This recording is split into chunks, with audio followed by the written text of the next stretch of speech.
So I just reached 500 subscribers. You're the best, by the way. Thank you for that. And to celebrate, I'm reviewing a fan-requested movie, The Skin I Live In.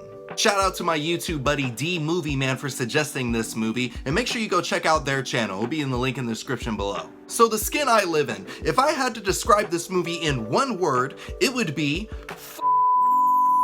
The Skin I Live In made me think it was gonna go one way, but then it takes a hard left turn into I'm gonna mess up your entire day's city, and it was crazy. This woman is trapped in this guy's mansion and having her skin experimented on, so I'm like, oh, this is the classic woman trapped in a scary guy's house story. This is gonna be depressing. For the first half of the movie, not much is happening except for some Stockholm Syndrome nonsense, and I was starting to get frustrated, like, hey, when's the plot gonna happen? But then the second half of the movie starts, and boy, that escalated quickly. I won't spoil it for you, but you find out the reason why the woman's in the mansion in the first place, and my head just poof! Make sure you put on your big kid pants when you get to that second half, because but I'm not gonna lie, the second half of The Skin I Live In completely made up for the first half and then some, because all the questions that I was asking were being answered and my frustration turned into fascination. In terms of storytelling, I thought it was well done. It made me wait for the answers,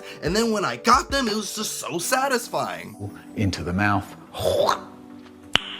Nice. This movie probably didn't need to give me the answers in such a disturbing way, but it was nice. The Skin I Live In also made me question my own morality, and I absolutely love it when a movie makes me look inward, and The Skin I Live In definitely pushed me to my limits. I was constantly fighting with myself, like how far would I be willing to go given the circumstances of these characters? When is enough enough? Like, are these characters justified in what they were doing? The Skin I Live In makes you question yourself and your reality, and not only does it make the movie more interactive, but you also learn something about yourself that you never thought you knew, and it's such a surreal experience. Speaking of surreal, the performances of the cast were top notch, but Antonio Banderas as Dr. Robert Lagarde was something else. I don't think I've ever seen him put on a better performance. This dude was truly terrifying, but in a way that was so sneaky, because Banderas would portray Lagarde as a very straightforward, dedicated scientist that never seemed to lose his cool. How he walked, how he talked,